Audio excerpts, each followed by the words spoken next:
চীনের রাষ্ট্রদূতের সাথে কি মিটিং করলেন লিডার? মিটিং আর কি করব শামসু, তারা তো তাদের মুদ্রা দিয়ে তেল কিনতে বলছে। আর এই জন্য যদি কোনো বৈদেশিক ঋণও লাগে তারা সেটাতেই তো প্রস্তুত আছে। আরো ঋণ নেন, ওগর তো কৌশলে এটা পুচুরার ঋণ দিয়ে আমাকে কবজা করে ফেলাবি। সমস্যা কি? সহজ শর্তে ঋণ নেওয়া তার দোষের কিছু না। এতে করে যদি দেশ ও জনগণের জন্য ভালো হয় তাহলে অবশ্যই আমি এটা করব। আর শোনো শামসু, তোমাকে পদে রাখা নিয়ে আমাকে মেলা যুদ্ধ করতে হচ্ছে। আমি তো এটাই বুঝতে পারতেছি না লিডার, আমাকে রাখার জন্য কেন যুদ্ধ করতে হবে? আমার অপরাধ কি? দুর্নীতির চাঁদাবাজ আর অবৈধ সিন্ডিকেট বন্ধ করছি এটা, নাকি দেশের ভালো চাই উন্নয়ন করেছি এটা? আমি তো জোর করে এই পদে বসিনি বা মব সন্ত্রাসী করেও ক্ষমতা দখল করিনি। তাহলে আমার পদ টিকানোর জন্য যুদ্ধের কথা কেন আসবে?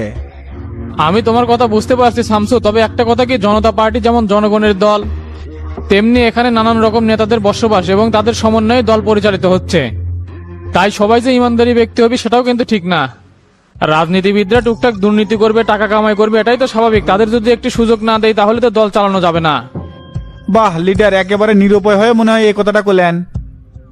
জনগণ বিশ্বাস করে আমাদের সংসদে পাঠাচ্ছে তাদের আমানত খিয়ানত করার জন্য নয়, দেশের উন্নয়ন করবে। আসে যদি তাকে সাথে বেইমানি করি তাহলে তো দেশের উন্নয়ন করা আর হলো না।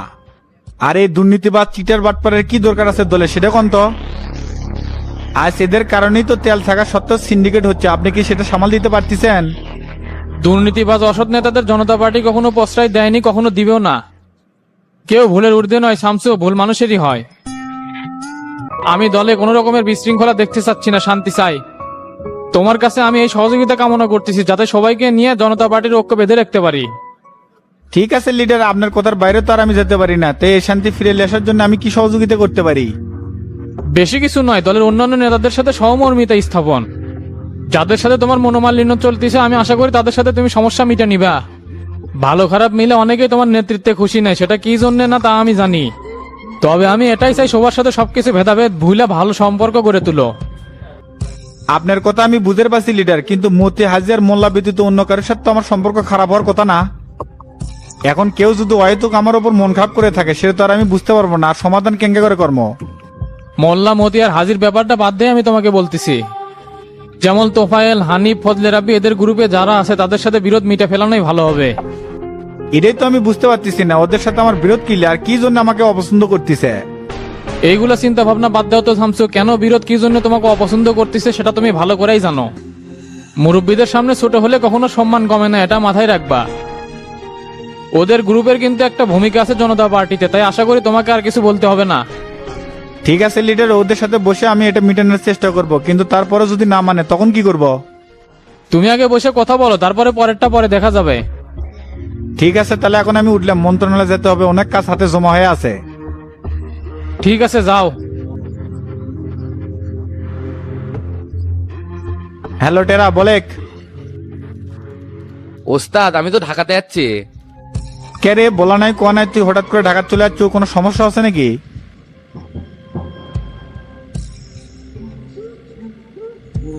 আমি তো বাইরে একটু ব্যস্ত আছি, ফিরতে দেরি হইবি। তুই কোনটি আছো?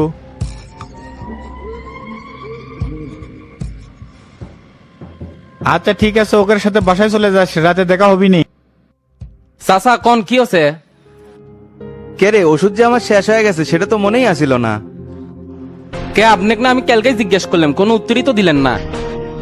নানান চাপে আছি, তালের কি আর ঠিক আছে? মজনুর বাপ যে ঝামেলা শুরু করছে না জানি এখন কি করে বসে। হ চাচা আমিও শুনলাম, তে আলগাই মাতব্বরি করা কি দরকার? কি হচ্ছে না হচ্ছে সবাই তো জানে, আর ওনাকে মাসে মাসে চলার জন্য টাকা দিচ্ছি না। আর এখন পাকনামো করে আমাকে কথার যদি বাইরে যায় তাহলে তো এখন এলে সব বন্ধ করে দেয় লিখবি। মানুষের বয়স হয়ে গেলে নাকি ছোট ছেলের মতো হয়ে যায়, মজনুর বাপের হচ্ছে সেই হাল। টপিক নিশ্চয়ই কোনো লোভ টোপ দেখায় উস্কে দিছে, সেই জন্যই তো এত ফাল পারিচ্ছে। আসলেই চাচা এই বুড়াজিন বেশি ফাল পারিচ্ছে, আর একটা বিহিত করা দরকার। নির্বাচনের জন্য খালি আমার হাতটা বেঁধে থুইছেন, নাহলে তো এক তুলে নিয়ে এসে পাঁচার ঠিকই পোজ মারলামনি। বুঝা পাচ্ছি, নির্বাচনটা আগে শেষ হবার দে, তারপর একটা ব্যবস্থা করবই নি। আর আমার প্রেসক্রিপশনটা তোর ফোনে আছে না রে? হ চাচা আছে, আর আমি মিজানেক দেব ওষুধ আনাচ্ছি, সমস্যা নাই। আচ্ছা ঠিক আছে, তাড়াতাড়ি নিয়ে আয়, সকাল থেকে কোনো ওষুধই খাইনি। এ সিটিং বাটপাটটা ওটুয়া মিজান কুটিরে এটিআই তো। ভাই আপনি দেখি এখনো আমার উপর খেপে আছেন। চুপ কর শালা চিটিং, তোর এখনো তো হিসাব হয়নি। ভাই আপনি দেখেছি এখনো আমাকে ভুল বুঝে আছেন, আমি এমন কি করছি? এ বাটপাত, তুই কি করছু মনে নাই? ষড়যন্ত্র করে আমার সংসারে আগুন লাগিয়ে দিছু। এগুলা আমি পরে দেখিচ্ছি, এখন তাড়াতাড়ি মন্টুর দোকানে যা চাচার ওষুধ নিয়ে প্রেসক্রিপশন তোর হোয়াটসঅ্যাপে পেটে দিচ্ছি। আচ্ছা মাই ঠিক আছে। আরে গোলাপি ভাবি হঠাৎ আমাকে বাড়ির। চাচা আসসালামু আলাইকুম, কেমন আছেন? ওয়ালাইকুম সালাম ডন। এই তো বাবা মোটামুটি ভালোই আছি। তা হঠাৎ কি মনে কইরা তুমি আমার সাথে দেখা করতে আসলা? জরুরি কিছু বলবা নাকি ডন? আমার সাথে আপনার এলা যাওয়া লাগবে, তোতা ভাই কথা খবর আছে? না না ডন, এ কথা তুমি আমার বইলো না। তোতার সাথে আমার কোনো কথা নাই। তোতার সাথে আমি কি কথা বলবো? তোতার সাথে দেখা করতে যাইতে পারবো না ডন, তুমি চলে যাও। আর তা না হলে অন্য কোনো কথা থাকলে সেটা বলো। তোতার সাথে দেখা করার কথা আমারে ভুলেও বলবা না। ওর সাথে আমার কোনো কথাই নাই। এঙ্কা কঠোর হলে হবি, দেখা করলে কি দুনিয়াদারি উল্টে যাবে। গাড়িত করে নিয়ে যাবো, গাড়িত করে আবার রেখে যাবো, আমার সাথে চলেন তো। শোনো ডন, আমি কিন্তু ঠিকই বুঝতে পারছি তোমরা আমারে কি জন্য ডাইকা পাঠাইছো। শোনো ডন, তোতা আমারে যতই ভূগোল বুঝ দেখ না কেন, কোনো কাম হইব না। তোতার বিরুদ্ধে এবার আমি সংবাদ সম্মেলন করবই। আর এই সংবাদ সম্মেলন থেকে কেউ আমারে আটকায় রাখতে পারবো না। অনেক ধৈর্য ধরছি, এবার আমার ধৈর্যের বাঁধ ভেঙে গেছে। আমি এবার তোতার সাথে ভালোভাবে মাঠে নামবো। তুমি চইলা যাও, হইব না। আপনি দেখেছি এমনি একদিকে কথা নিয়ে গেলেন, আমি কি এটুকু অর্জন যাচ্ছে? তোতা ভাই আপনি কিসে ডাকছে সেটা আগে শুনেন, তারপর যা করার করেন নে। আচ্ছা ঠিক আছে, চলো দেখি তোতা কি বলে। এত যেহেতু বায়না ধরছো তুমি, না গেলে তো ছাড়বা না, সেটা খুব ভালো করেই বুঝতে পারছি। তা চলো। শোনো টন, যতই তোমরা আমারে ভূগোল বুঝ দাও না কেন, আমি কিন্তু আমার সিদ্ধান্তেই অটল থাকবো। সেটা আগে থেকেই বইলা দিলাম ডন। ঠিক আছে চলেন। কি হয়েছে তোতা, বলো তো দেখি। তুমি আমারে এমন কইরা ডন্ডে দিয়া ডাইকা নিয়ে আসলা কেন? কি জন্য ডেকে নিয়েছিলাম সেটা বোঝেন না? এলে কি শুরু করছেন? টাকা পয়সা দিয়ে মামলা তো ঢিসমিস করতে চাচ্ছিলাম, কিন্তু আপনি তো আমার কথা শুনলেন না। তারপরে মামলা নিজস্ব গতিতে চলতেছে, আপনাকে কোনোদিন আমি ডিস্টার্ব করি নাই। সামনে আমার ভোট, তলে তলে শুনতেছি ওই বিষয় নিয়ে বলে আপনি সংবাদ সম্মেলন করবেন। তুমি যা শুনছ সেটা ঠিকই শুনছ। এবার আমি তোমার বিরুদ্ধে সংবাদ সম্মেলন করবই তোতা। টাকা পয়সা দিয়া কোনো লাভ হইব না। এবার আমি সংবাদ সম্মেলন কইরা সকলরে তোমার বিষয়ে জানাই দিমু। সিদ্ধান্ত আমি নিয়া ফালাইছি। এ সাবু চাচা, মাথা কি আপনার নষ্ট হচ্ছে নাকি? সুখে থাকতে কি ভূতে কিলেচ্ছে নাকি? সবিক তলে তলে পানি পড়া খিলেছে, সেই জন্য লাফালাফি করিচ্ছেন? সেটা খাওয়া লাগবে কেরে ডন? আমরা কি গরিব মানুষ বইলা কোনো রকমের অন্যায়ের বিচার পাইব না নাকি? আমি আগেই জানতাম এইখানে আসলেই তোতা এই বিষয়ে আমার সাথে আলোচনা করবে। সেই জন্যই আমি এইখানে আসার জন্য কোনোভাবে রাজি হই নাই। কিন্তু তুই আমারে উল্টা পাল্টা বুঝাইয়া ফাঁকি দিয়া এইখানে নিয়ে আইসস। সে আমার কথাই তো ঠিক হইল। তোতা তো এখন এই বিষয় নিয়েই কথা তুলছে। ও চাচা, মিসাই আপনি উত্তেজিত হচ্ছেন কি জন্য? আমার সাথে না বসলেই মামলার আপনি সমাধান নিতে পারবেন। সবিক আমার ক্ষতি করার জন্য আপনি ঘুষকে দিছে, এই সহজ জিনিস আপনি বোঝেন না। আবারও করছি, ভালো একটা অ্যামাউন্ট দেবো, এটা নিয়ে মামলাটা আপোষ করেন। আর যতদিন আল্লাহ দুনিয়াত বাঁচে আছেন আপনার সকল দায়িত্ব আমার। আর এমপি হলে তো কোনো কথাই নাই, দিব্যি রাজার আলে চলে পারবেন, সেই সুযোগ সুবিধা আপনাকে করে দেবো। যেহেতু আমি একটা ভুল করে ফেলাছি, আর প্রায়শ্চিত্ত করার আমাকে সুযোগ দেন।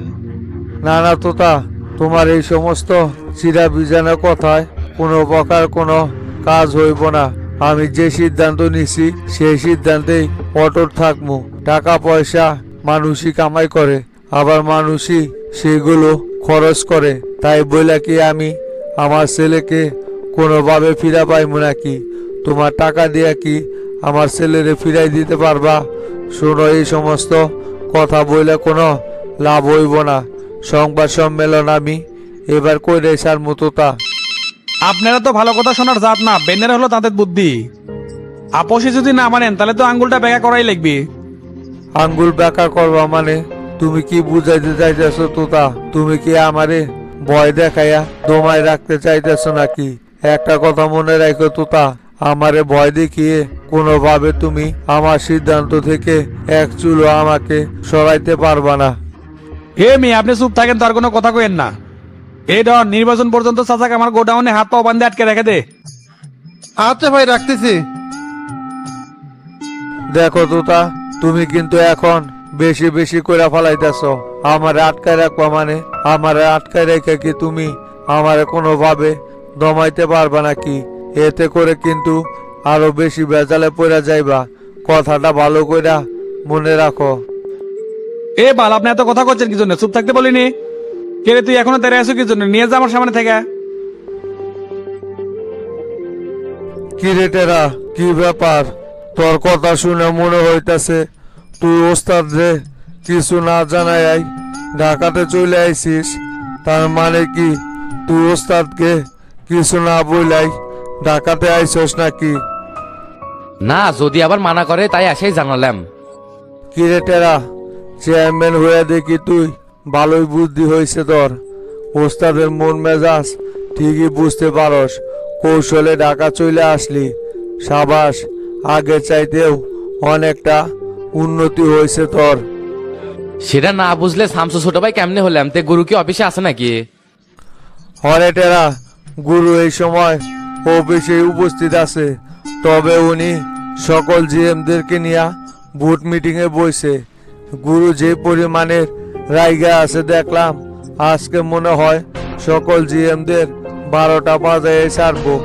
কমপক্ষে 2-3 ঘন্টা লাগবো গুরুর এই মিটিং শেষ হইতে। কে, কোনো ঝামেলা হচ্ছে নাকি মানিক ভাই? আর বলিস না রে টেরা, গত কয়েক মাস যাবতই কোম্পানির সেলের অবস্থা খুবই খারাপ, তাই এই মাসে একেবারে অবস্থা ভয়াবহ। এইটা নিয়ে গুরুর মাথা গরম। এইদিকে আবার পাবলিকের কাছেও অনেক টাকা পয়সা আটকে আছে, সেগুলো তোলা যাচ্ছে না। শামসু ভাই তো কোম্পানির দিকে কোনো নজরই দিতে পারতেছে না।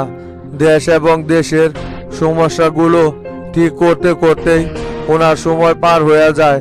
সকল চাপ আইসা গুরু আর আমার উপর পড়ছে। এই চাপগুলো সামাল দিতে যায়া একেবারে নাজেহাল অবস্থা গুরু আর আমার। বুঝে পারছি, সেই জন্যই তো কোনোটি বার হয়ে পারো না। অফিসে থাকতে থাকতে কুয়ার ব্যাং হয়ে গেছো। কি আর করার বল রে টেরা, এই সব কিছু তো আমাদের নিজেদেরই।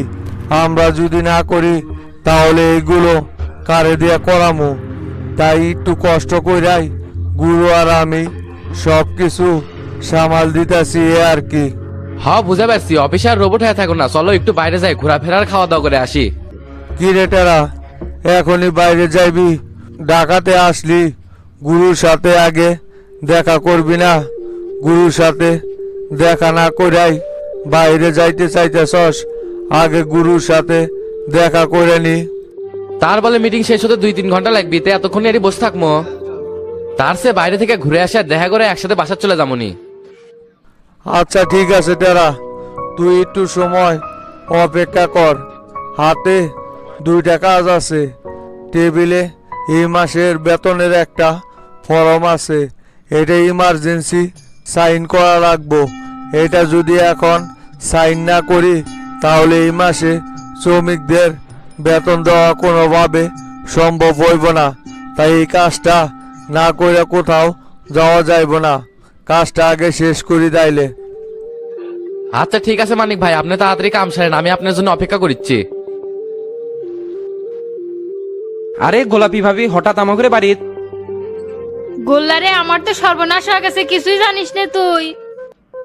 কি কোন ভাবি, কি সর্বনাশ হচ্ছে? তোর ভাই তো রাতের বেলা পুলিশ ধরে নিয়ে গেছে। হাই রে, কও কি? সারা রাত গেল আর এখন এসে করছো? তে ভাই কিসের জন্য ধরে নিয়ে গেছে? ওই বেনে লোভ করে বেশি দামি তেল বেচেছিল, পুলিশ জানবার পায় ধরে নিয়ে গেছে। তে মাস্টার চাচা কোনটি বাড়িতে আছে? চাচা বাড়িতে আছে, তুমি যাও, আমি আইনাল ভাই ছেড়ে আসার ব্যবস্থা করিচ্ছি। যা করবো তাড়াতাড়ি করিস রে গোল্লা, আমি খুব টেনশনে আছি। আপনাকে বারবার কইছিলাম ভাই, সিন্ডিকেট করে বেশি দামে তেল বেচার দরকার নেই। এখন দেখলেন কি হলো, এর থেকে আর বাড়ি হওয়ার পাবো না। এ বে মেয়া মেয়া করছো কি জন্য? কিছুক্ষণ পর দেখছি থানার নেতা কর্মীদের ভরে যাবি নি। আমরা কি এটি খুন খারাপই করে যাচ্ছি নাকি রে যে আটকে থুবে? আপনি যে বেশি দামে তেল বেচেন এটা তো এখন সবার সামনে ফ্ল্যাশ হয়ে গেল, মানুষ তো এখন কবি নেতাও সিটার। আর তখন তো ভাবিও আপনাকে মানা করছিল এগুলো 2 নম্বরই করেন না, তারপর আপনি কারো কথাই শুনলেন না। আমারে কপালে দুঃখ আছে, শুনলাম তেলে সিন্ডিকেট করে যারা ধরা পড়িচ্ছে তারও কারিও কি ছাড়িচ্ছে না, সরাসরি জেলে পাঠিয়ে দিচ্ছে, কোনো জামিন দিচ্ছে না। এত চিন্তা করিস না তো, যদি জেল দেয় তোর সব খরচ আমার এবং জামিনও আমি করামো। চিনতে কি খালি জেলে যাওয়ারটা করেছি, দোকান দিয়ে সিলগালা করে দিল, ওটা কেমনি খুলবেন নি? আপনার সাথে থাকে আমার 2 বার জেলে আসা লাগলো, আমার লাইফটা কি আর কিছু থাকলো? সিলগালা পরে গেল না, আমি কি আর বিয়ে করে পাবো? হোসে এর কথা শুনো, এ পাগলা মরদ মানুষই তো জেলে আসে। তুই জেঙ্গা করে টেনশন করছু, হুট করে তুই স্ট্রোক করবো রে। এ আইনাল ভাই, এটা কোনো কথা? আমি তেল ব্যাগ করে গাড়ি বের করে পারিচ্ছি না, তুমি ডাবল দামে তেল বেচিচ্ছ, এটা তো জানবারই পারলাম না। জেরেমি করো না, আমাগরে থেকে বেশি নিয়ে পারবে না দেখে কওনি। এ বে মিছে এক কথা দান কোশ না। হুট করে মিতালি পাম্পে তেলে একটা লাইন পাঠিলাম, কিনে নিয়ে এসে ডাবল দামে বেচেছিলাম। খোলা বাজারে না সবগুলি ডাবল দামে বেচিচ্ছে, তা করে তো ধরলো না, তোমাকে ধরলো কি জন্য? গোল্লা ভাই আর কোয়েন না, এই লোকের লোভ বেশি, ডবলের উপরে আরো 20 টাকা বাইরে দিছিল। যে ডিবি আমার ধরে লেছে, আধা ঘন্টা ধরে আমাকে রিকোয়েস্ট করেছিল যে ডবল দামি তেল নিবি, তাও এই লোক দেয় নাই। কেবল বুঝতে পারছি, সব নাই আইনাল ভাইরই দোষ। এ বাদ দে তো, এখন ছাড়ানোর ব্যবস্থা কি করছো সেটা কত? এর সাথে কেটে হচ্ছে সাথে চাচা যাচ্ছে, শুনে তো সেই মেজাজ খারাপ করে আছে, দেখুনি কি চোদনটাই দেয়। আমার ভুল হয়ে গেছে রে, কাজটা করা ঠিক হয় না, তুই এলে চাচাক বুঝে কোষ। তুমি মিয়া ডিস্টার্ব আছো, রাজনীতির দোহাই দিয়ে এতদিন ইনকা করে ভক্ক চক্কর করছো। তুমি মিয়া জানো না আমাদের প্যানেলে 2 নাম্বারই কাম চলে না, চাচা উচির সাথে কথা করছে, আগে বের হও তারপর কথা কমুনি। গোল্লা ভাই এনা তাড়াতাড়ি করেন গো, এটি পেশাবের গন্ধে আমার দম বন্ধ হয়ে আসছে। এই শালা চুপ কর, ছেলেকে তাড়াতাড়ি বের করা যায়, থানার সবকিছু সিস্টেমে হয়। ভাই একটা বিড়ি দেন তো, খুব টেনশন লাগিছে, যে বেলার লোকের সাথে আছি তাই কিছুই খায় না। শালার বেটা জেলের ভিতরে আসু দেখে বেঁচে গেল, নাহলে 1 লাত্তিতে মাজা মোজা ভেঙে ফেলে দিলাম নিয়ে। আমি কি এটি বিড়ি লিয়াচ্ছি? এ গোল্লা তুই এর কথা কাম দিস না তো, যা তো তাড়াতাড়ি বাড়ি করার ব্যবস্থা কর। কি করবো ভাই কোন, এই তেলের সমস্যা নিয়ে খুব পেরার মধ্যে আছি। সরকারের কাছে তো যথেষ্ট তেলের মজুত আছে, এই সিন্ডিকেট তো পাম্প মালিকরাই করছে। এখানে আপনাদেরও ব্যর্থতা আছে ওসি সাহেব, আপনারা যদি ভালোভাবে নজরদারি করলেন নি তাহলে কি আর এটা করতে পারে? আর কাউন্সিলরের বেটা যে মদিনা পাম্পের ম্যানেজারে ছুরি মারছে, অকি গ্রেপ্তার করে পারছেন? চাইলে কি ভাই গ্রেফতার করা যায়? ওই চেংড়া ছুরি মেরে পলা যায়, এখন পুলিশ তা খুঁজতেছে। বুঝে পাচ্ছি, এখন আইনালেক আমার হেফাজতে ছেড়ে দেন তো, এর পরবর্তীতেও এই ধরনের কাজ আর করবি না। দেখেন সভাপতি সাহেব, আপনারাই যদি অন্যায়কে প্রশ্রয় দেন তাহলে আসামিকে আমরা ধরেই বা কি করি? ওই ছেলে তো অবৈধভাবে তেল মজুত করছে তো করছে ঠিক আছে, আবার ডাবল দামের চাইতে বেশি দামে তেল বিক্রি করতেছিল।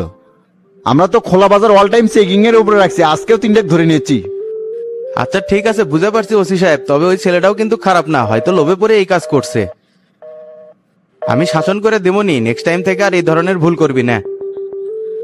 ঠিক আছে ভাই, আপনি যেহেতু নিজে এসে সুপারিশ করেছেন, এবারের মতো আগামী ছাড়ে দিচ্ছি, তবে নেক্সট টাইম কিন্তু ছাড় দেবো না, এটা মাথায় রাখেন। এ হাসান এদিকে আসো তো। জি স্যার বলেন। লকেবে আয়নাল নামে একটা ছেলে আছে, ওকে ছেড়ে দাও। স্যার ওর সাথে তো আরেকটা গ্যাটিস আছে, ওকে ছেড়ে দেবো নাকি?